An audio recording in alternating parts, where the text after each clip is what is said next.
තමන්ව ජීවිතේ රිජෙක්ට් කරපු මිනිස්සුන්ට උත්තර දෙන්න ඕන කොහොමද කියලා දැනගන්න ඕන නම් මේක තමයි පුතා අහන්නම ඕන කතාව. කන්න බොන්නවත් නැතුව හිටපු පවුලක යුක්‍රේන් වල කොල්ලෙක් අවුරුදු 16 දී ඒ අගහිඟකම් දරා ගන්න බැරුව තමන්ගේ අම්මත් එක්ක කැලිෆෝනියාවට එනවා. තිබ්බ අගහිඟකම් හින්දා මේ කොල්ලට සිද්ධ වෙන්නේ සල්ලි හොයාගන්න ග්‍රොසරි ස්ටෝර් එකක ක්ලීනින් කරන්න. අන්න එහෙම ක්ලීන් කරත් පොත්පත් අරගෙන මේ කොල්ලා ඉගෙන ගන්නවා කම්පියුටර්ස් ගැන.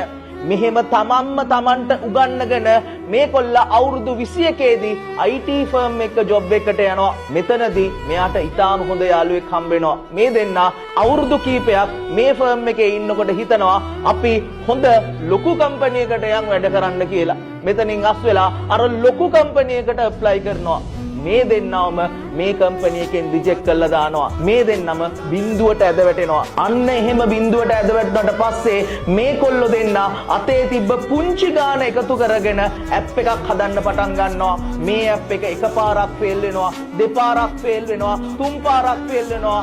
කොච්චර ෆේල් වෙනවද කියනවා නම් අර කොල්ලට ડિප්‍රෙෂන් හැදෙන මට්ටමටම මේ ඇප් එක ෆේල් වෙනවා. හැබැයි එයාගේ යාළුවා හැමදාම කියන්නේ අපි මේක ගොඩ දාමු කියලා. අන්න ඒ විශ්වාසයෙන් වැඩ කරලා මේ ඇප් එක ගොඩ දාලා ඒ කොල්ලෝ දෙන්නව රස්සාවට ගන්න බෑ කියපු අර ලොකු කම්පැනියට 2014 පෙබරවාරි මාසේ මේ ඇප් එක US ඩොලර් බිලියන් 19කට විකුණනවා. ඒ ලොකු කම්පැනියේ නම Facebook, මේ කොල්ලෝ දෙන්න හදපු ඇප් එකේ නම WhatsApp, මේ කොල්ලගේ නම යන්කූන්. පුතා ජීවිතේ ඔයාව රිජෙක්ට් වෙන හැම මොහොතකදීම හිතා ගන්න මම පෙන්නන්නම් මං කවුද කියලා.